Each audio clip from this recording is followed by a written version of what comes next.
avant de réciter le Srimad Bhagavatam, nous allons invoquer la miséricorde du Seigneur sous la forme du mantra. Om Namo Bhagavate Vasudevaya. Om Namo Bhagavate Vasudevaya. Om Namo Bhagavate Vasudevaya. Om Namo Bhagavate Vasudevaya. Om Namo Bhagavate Vasudevaya. Om Namo Bhagavate Vasudevaya. Yani Veda Vidam Shresto Yani Veda Vidam Shresto Bhagavan Bandalayanaha Bhagavan Badarayana Anityam Nayam Shuta Anityam Naya Sutta Param Varam Vidu Vidu Vara Vara Vido Vidu Vedatvam Sumyatat Sarvam Vedatvam Sumyata Sarvam Tadvattastat Anugrahat Tadvatastad Anugrahat Guruyus Snigdasyam Chichaya Chichasya Guyusnigdasya Shitsasya Guravam Guyum Hapyuta.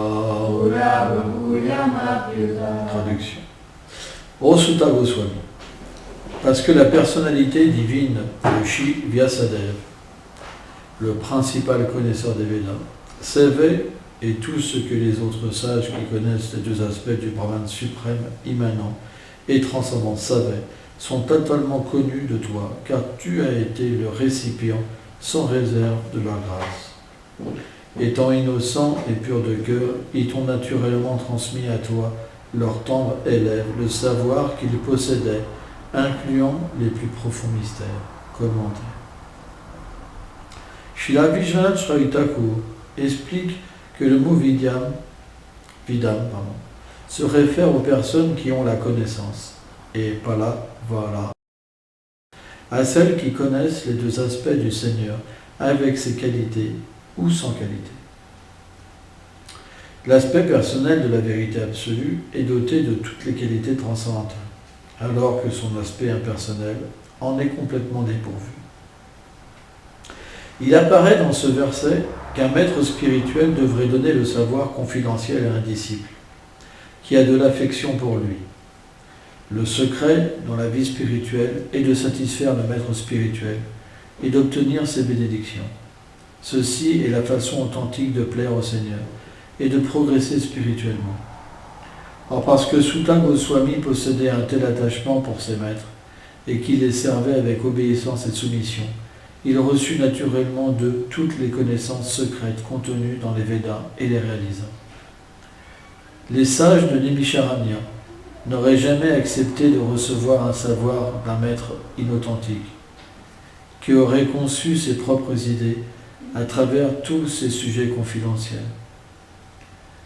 Si l'on questionnait Sutta Goswami, c'est parce que celui-ci, en parfait disciple, était devenu le porte-parole de toutes les doctrines reçues à travers une filiation spirituelle autorisée.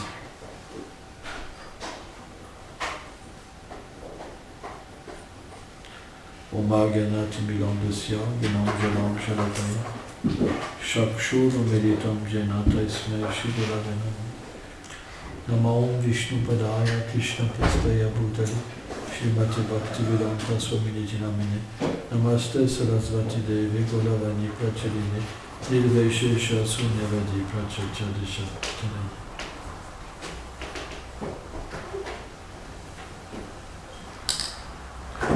On pourrait se poser la question, Krishna explique Ishvara Sarvabhutanam, qu'il accompagne, qu'il est dans le cœur de tous les êtres.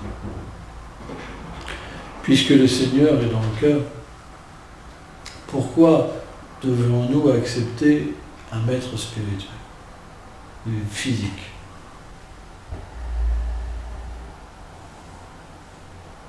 C'est une question qu'on pourrait se poser. Pourquoi? Et d'ailleurs, beaucoup de gens pensent que à quoi sert de trouver un maître spirituel? Puisque la vérité est déjà en nous. Mais si la vérité est déjà en nous, pourquoi chaque personne a une conception différente de la vérité et des buts différents? Si tout allait au même endroit, pourquoi certains veulent atteindre les paradis? Pourquoi certains veulent se fondre en Dieu?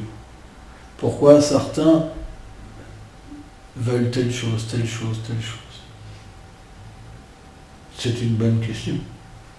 Si le but était le même,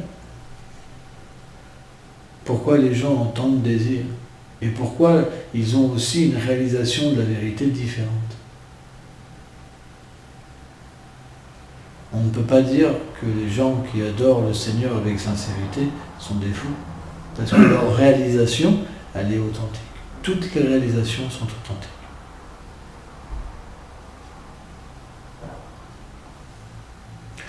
En fait, les gens qui pensent être Dieu, ils disent qu'il n'y a qu'une seule façon. Mais Dieu n'a jamais oublié qu'il était Dieu. Or, ces êtres, un jour, ils ont oublié qu'ils étaient Dieu. Ils ont même tellement oublié qu'ils étaient Dieu qu'ils ont fait des choses tellement basses et tellement impures. Leur philosophie, elle est que il existe une énergie qui serait indépendante du Seigneur suprême et qui capturerait le Seigneur suprême. Ils prennent l'exemple de la mer qui a des vagues et sur la plage il y a des coquillages. Et quand la mer en fait va sur la plage et qu'elle se retire, il reste de l'eau dans des coquillages. Donc ils disent que le Brahman suprême se fait capturer par l'énergie matérielle. Et qu'à partir de là, le Brahman suprême devient conditionné par la nature matérielle. Maintenant, une question pourrait se poser. Qu'est-ce que la vérité absolue? La vérité absolue, on dit Krishna, la vérité absolue. C'est une définition. Krishna veut dire la vérité absolue. Les acharyas expliquent ça. Que veut dire la vérité absolue? C'est que tout existe par lui et pour lui. S'il y a un élément qui est indépendant de la vérité absolue, ce n'est plus la vérité absolue. C'est une personne puissante, mais qui n'est pas absolue. C'est intéressant de comprendre ça. Bhakti-Raj Chakra, Sridadev Goswami Maharaj explique ça. S'il y a un élément qui est indépendant, elle n'est plus absolue. Parce que l'absolu, ça veut dire qu'elle contrôle tout. Tout. Ishvara Sarvabhutana. Elle contrôle tout. C'est pourquoi, Maya Dakshina Prakriti, s'il existe une énergie qui capture des êtres, elle est sous la juridiction du Seigneur suprême. Et c'est ce qu'il explique. Krishna explique, cette énergie matérielle, elle agit sous ma direction. Donc, qu'est-ce qu'on doit en conclure? On doit en conclure que le Seigneur a parlé à Mitazanam. Le Seigneur a différentes énergies. Et une de ces énergies qui peut être capturée par l'énergie matérielle, conditionnée par l'énergie matérielle, c'est ce qu'on appelle Jiva Shakti, les âmes spirituelles. Ils sont des parties intégrantes du Seigneur, mais éternellement séparées de lui. C'est nous. Ce sont les âmes. Nous sommes des âmes. Mais le Seigneur, lui, Atma, l'âme, le Seigneur, lui, est Para-Atma. Paramatma. Le Seigneur suprême, l'âme suprême. C'est pourquoi on ne peut jamais être Dieu. Par contre, on peut sortir de l'illusion de se croire Dieu, parce que dans ce monde matériel, tout le monde se croit Dieu. C'est pour ça qu'on a perdu la connaissance du Seigneur suprême. Et à partir de là, en fait, dès qu'on pense qu'on est indépendant du Seigneur, on devient illusionné par l'énergie matérielle. Cette énergie matérielle, elle peut nous faire croire tout ce qu'on veut. Mais le Seigneur jamais n'abandonne l'âme. Ça veut dire qu'il lui permet d'être indépendant. Il lui permet d'accomplir des activités qui n'ont rien à voir avec sa réalité éternelle, mais il reste à côté de lui, comme le témoin. comme celui qui lui permet de combler ses désirs. Alors, bien sûr, Bhaktivedanta Swami Prabhupada explique que les désirs de l'être, ils sont comblés selon la qualification, selon ses actes passés. C'est pas que, par exemple, si on n'a fait que du mal, on peut avoir le bonheur au paradis, par exemple, dans sa prochaine vie. Ça veut dire qu'on a une récompense par rapport à ce que nous faisons. Le Seigneur donne en proportion qu'une personne ce qu'elle a fait dans ses vies passées. Elle peut être pauvre et d'un seul coup elle peut être très riche. Par exemple, j'ai vu en vidéo là qu'il y a un monsieur qui était... La loi du karma, c'est incroyable. Il était SDF depuis 5 ans. Il était assis sur un banc. Alors c'est quelqu'un qui a une certaine beauté quand même. Et puis il y a une femme qui s'assoit à côté d'elle et dit « Vous êtes mannequin ?» Il est SDF depuis 5 ans, il vit dans la rue. Hein. Il lui fait « Bah non, je ne suis pas mannequin. » Il dit « Comment ça, vous n'êtes pas mannequin? Vous voulez marcher un petit peu devant moi comme ça ?» Bon, il devait être assez humble, il ne s'est pas mis en colère, donc il a commencé à marcher. Et la dame lui dit « Ok, venez avec moi. » Bon, il suit, elle l'amène dans un magasin chic, il dit « Maintenant, vous choisissez ce que vous voulez. » Donc il achète ce qu'il veut, etc. Et donc, elle le voit habillé comme ça, elle l'amène au coiffeur, etc. Et il a été engagé comme mannequin. Donc du jour au lendemain, il est devenu riche. C'est ce qu'on appelle la loi du karma. C'est-à-dire que quand on a fait des mauvaises activités, on doit en souffrir. Et une fois que les bonnes activités viennent, on doit se réjouir. Mais les bonnes et les mauvaises, c'est une condition d'oubli. Parce que quand il y a l'argent, on oublie. Et quand on souffre, souvent on développe la colère. Mais le Seigneur nous accompagne. Et graduellement, vie après vie, on devient dégoûté, que ce soit du bonheur, que ce soit du malheur, ou du bonheur, ou du malheur. On voit que toutes les situations, ils ne sont pas favorables. Et là, on va commencer à se tourner, à comprendre. Krishna va nous donner l'intelligence subtile. Il va nous faire comprendre qu'il y a quelque chose, qu'il y a un ami, il y a quelqu'un qui est là. Et à ce moment-là, l'être vivant tourne sa tête vers le Seigneur et au lieu de manger les fruits de l'art matériel, des bons et des mauvais, il va comprendre qu'il peut obtenir sa libération de cette ignorance en servant le Seigneur suprême. Donc, le service au Seigneur suprême, il peut s'effectuer de beaucoup de manières selon nos vies passées. Il peut s'effectuer avec des désirs, pour des gains matériels, et donc les gens peuvent avoir une vision des planètes supérieures, du paradis par exemple, et c'est une réalité. Ils peuvent même, dans cette vie-là, même se voir transporter des instants au paradis et avoir une vision. Ils peuvent vouloir la libération impersonnelle et l'expérimenter, comme ils peuvent vouloir devenir ses associés. Ça, c'est plus rare. Ça veut dire retrouver leurs conditions éternelles, originelles, leur constitution. Et à ce moment-là, le Seigneur suprême va donner une inspiration. Quelle est l'inspiration pour un dévot? C'est que Krishna désire qu'on serve ce dévot. Il explique dans le 11e chant du Srimad Bhagavatam que son véritable service, c'est le service à ses dévots. Krishna même dans l'Adipurana explique: celui qui pense être mon dévot n'est pas véritablement mon dévot. Celui qui est mon dévot, il est le dévot de mon dévot. Et Bhaktivinoda Thakur explique que retourner au monde transcendantal, ce n'est pas si simple. Parce qu'il faut être introduit. Par exemple, si vous voulez aller voir le président de la République, si vous n'avez pas une connaissance à l'intérieur de l'Élysée, vous ne pourrez pas être introduit. Et encore, cette connaissance, il faut qu'elle soit très puissante. Il faut qu'elle vous fasse passer à travers tous les points de sécurité, etc. Donc il doit en avoir pas mal. Hein. Et bien de la même manière, à moins d'avoir une connexion avec un associé intime du Seigneur, quelqu'un qui peut parler avec le Seigneur suprême, qui peut satisfaire les désirs du Seigneur suprême, c'est impossible de connaître ce Seigneur. Parce que notre position dans ce monde-là, elle est trop basse pour rentrer en contact avec lui. Pourquoi?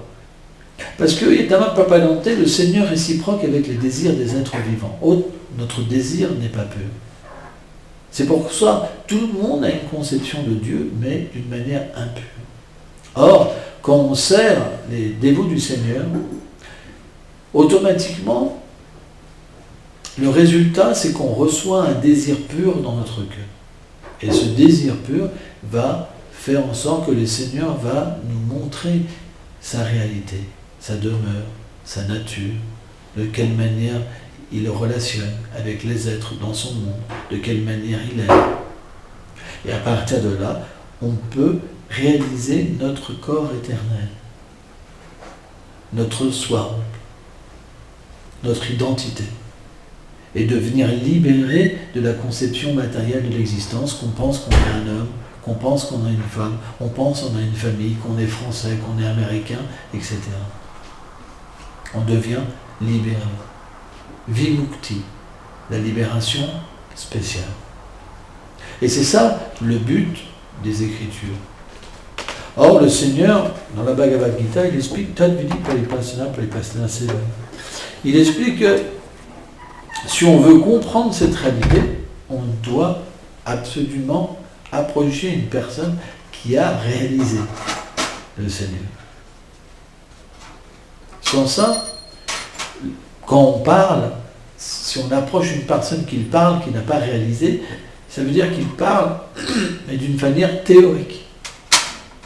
Comment il va enseigner à ses disciples comment atteindre Krishna, puisque ce n'est que théorique. Lui-même ne l'a pas atteint. Donc comment il va l'atteindre?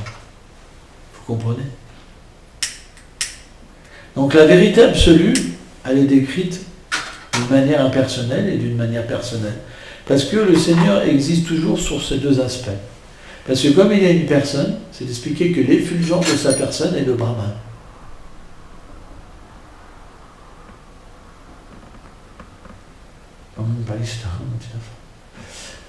Il dit même dans la Bhagavad Gita qu'il est la base du Brahman.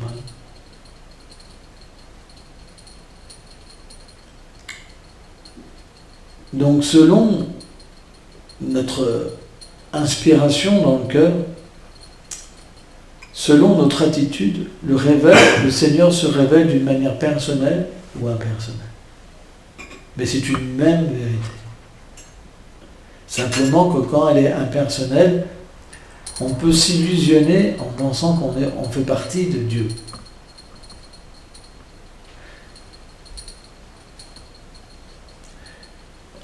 Je prends toujours cet exemple qui me paraît véritablement incontournable.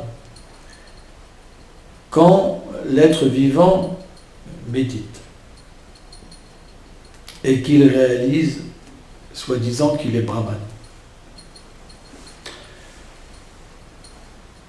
il a cette expérience de comme se fondre dans l'amour divin. Si nous prenons un bol, nous mettons un bol d'eau, nous prenons une goutte d'eau, nous la mettons dans le bol, nous ne pouvons pas retrouver la goutte d'eau. De la même manière, si l'âme n'était pas éternellement indépendante du Seigneur suprême, quand on aurait la réalisation du Brahman, on ne pourrait pas revenir. Parce que notre identité serait fusionnée. Or, pourquoi ils reviennent?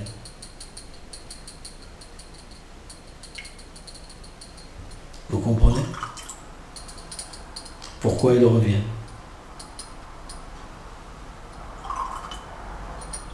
Le Seigneur lui-même explique dans la Bhagavad Gita que l'âme est insoluble.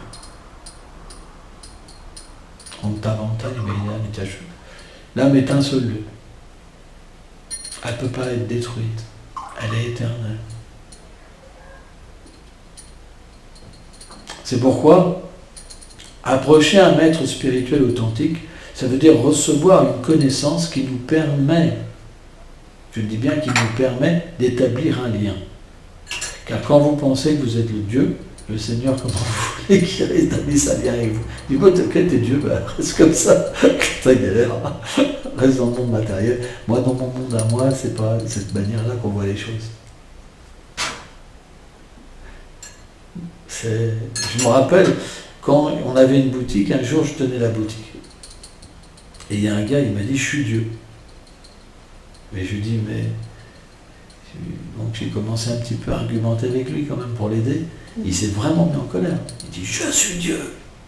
Je fais, ok. Si tu es Dieu, alors manifeste le jour, manifeste la nuit, change tous les éléments d'un seul coup, toute la structure d'une lumière, tu dois faire clic comme ça pour qu'elle change. Tout doit pouvoir s'inverser. Parce que c'est juste de la folie. C'est ce qu'on appelle la folie matérielle. Et on est dans cette folie, parce qu'on pense qu'on est matière. Quand on pense qu'on est matière, qu'est-ce qu'on fait? On joue à Dieu, on crée notre royaume. En ce moment, chaque maison est notre royaume. On pense, c'est mon royaume. Et dans cette situation-là, on a une compétition avec le Seigneur suprême parce qu'on ne veut pas être dans son royaume à lui, qui est pourtant un royaume extraordinaire. Tout est illimité en beauté, en douceur, mais on aime notre indépendance. Pourtant, elle nous fait souffrir. Elle est l'origine de toutes nos souffrances. Mais on pense, je suis Dieu. Et si on veut Dieu, on l'accepte d'une certaine manière, pas trop. Il peut venir dans mon royaume pour me donner mes richesses, pour me rendre heureux, mais pas trop. Mais c'est intéressant. La religiosité, qu'est-ce qu'on fait? On prie Dieu pour être bien dans notre royaume.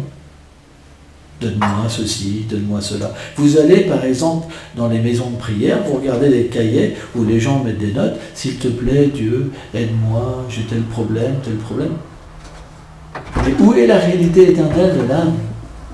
Et la relation éternelle qui existe entre moi et le Seigneur suprême et son royaume? Il n'y en a pas. Vous comprenez? Ces gens-là, ils n'ont aucune envie de retourner à Dieu. Ils appellent simplement Dieu pour régler leurs problèmes. Mais est-ce que vous pensez que le Seigneur, il va mettre son mental là-dedans? Qu'est-ce qu'il dit à Arjuna? C'est important. Il dit que l'âme ne peut jamais être touchée par toutes ses souffrances. Elle ne peut pas être tuée et tuée. Elle ne peut pas être mouillée. Elle ne peut pas être séchée. Elle ne peut pas être coupée. Elle ne peut pas être brûlée. Elle est éternelle. Elle n'a jamais pris naissance. Elle ne mourra jamais. Elle n'a jamais eu de commencement. Elle est comme le Seigneur lui-même. Simplement, elle se retrouve dans cette situation parce qu'elle veut une indépendance et quelque part, c'est pas possible. Le Seigneur la met comme dans un rêve. De la même manière que toutes les nuits, on rêve. La vie, c'est juste comme une nuit. Et quand on quitte le corps, on oublie tout de la vie passée et on reprend une nouvelle vie. Et toutes ces vies-là, elles sont faites pour nous donner une chance de s'abandonner un jour à lui, de revenir à lui. Et juste quand on fait la démarche, tout de suite, alors le Seigneur réciproque avec l'être vivant. C'est pourquoi l'athéisme, ça n'existe que parce que les gens n'ont pas essayé sincèrement. Dès que vous priez, vous vous adressez personnellement au Seigneur, il vient, il réciproque. À des points que moi j'ai vu des gens venir me voir et avoir complètement peur parce qu'ils sentaient le Seigneur réciproquer dans leur vie et qu'ils n'en avaient pas envie. J'ai vu ça plusieurs fois, des gens complètement paniqués venir me voir. Qu'est-ce qui se passe? Moi je veux pas, je sens que le Seigneur veut me reprendre, mais je veux pas, comme ça, mais vraiment en tremblant. Parce qu'ils sentaient que le Seigneur allait les reprendre. Juste parce qu'ils avaient parlé avec un dévot du Seigneur. Juste un instant. J'ai vu ça, moi. J'ai vu une Espagnole un jour venir me parler 5 minutes à la boutique. Je l'ai revue 1 an après. Elle est venue me voir, elle me dit, je voulais vous le dire, mais je ne veux pas rester trop longtemps. Elle me dit, quand j'ai parlé 5 minutes avec vous, en fait, je suis sorti dehors, j'avais plus d'attachement pour mon matériel. J'ai senti Dieu me reprendre, j'ai complètement paniqué.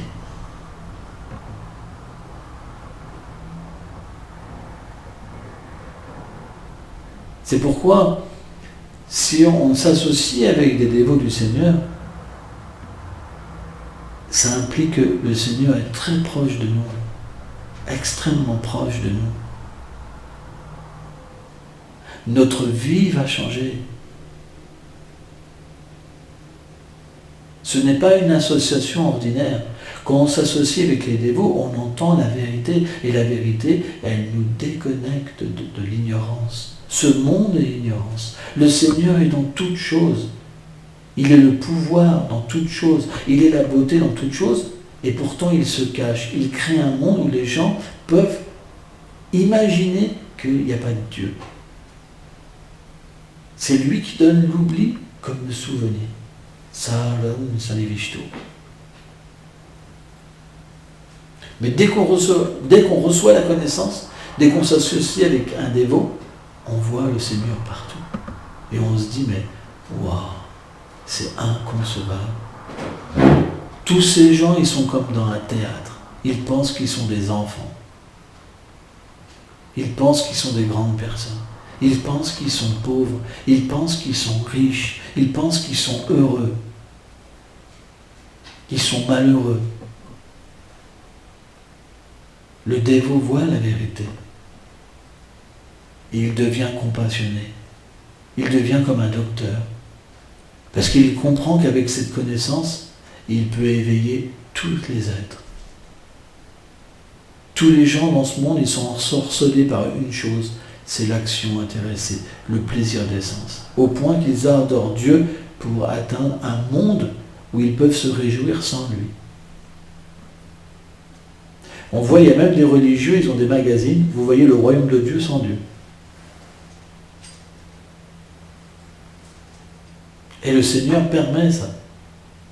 Il comble tous les désirs. Il y a des planètes édéniques, c'est expliqué, Swarga Loga, où il y a des plaisirs presque illimités. Mais on y va pour le temps qu'on a accumulé des activités pieuses et après on revient sur Terre. C'est temporaire. Mais dès que les gens entendent sur ces planètes le plaisir qu'on peut avoir, il n'y a même pas de vieillesse. Il n'y a pas de souffrance, c'est que du plaisir, alors ils sont attirés. On appelle ça le langage fleuri des Védas. Ils sont attirés.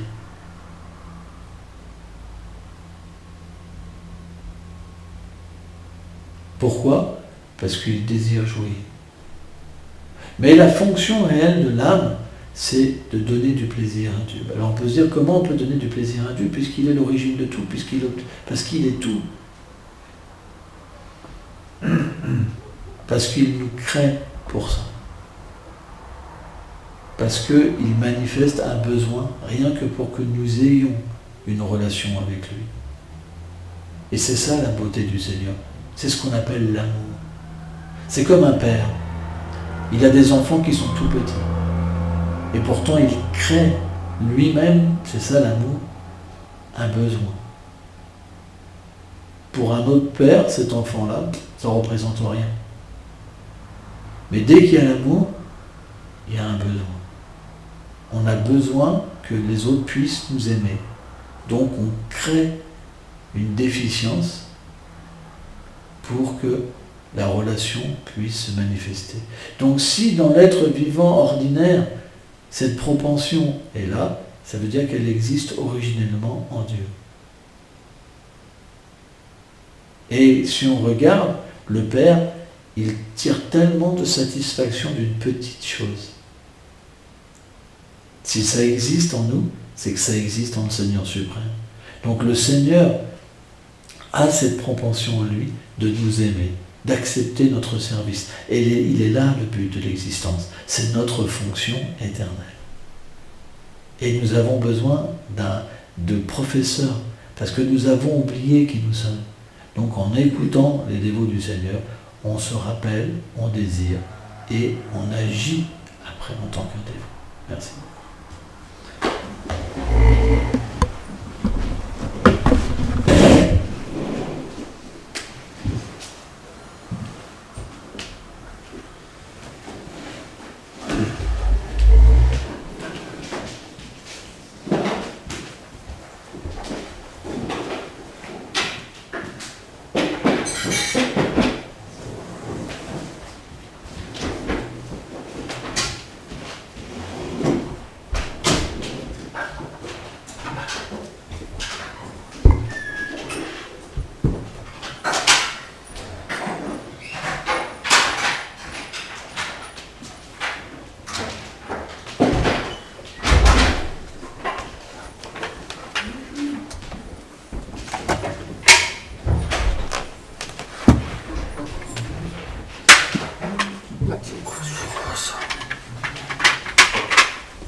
Pragati.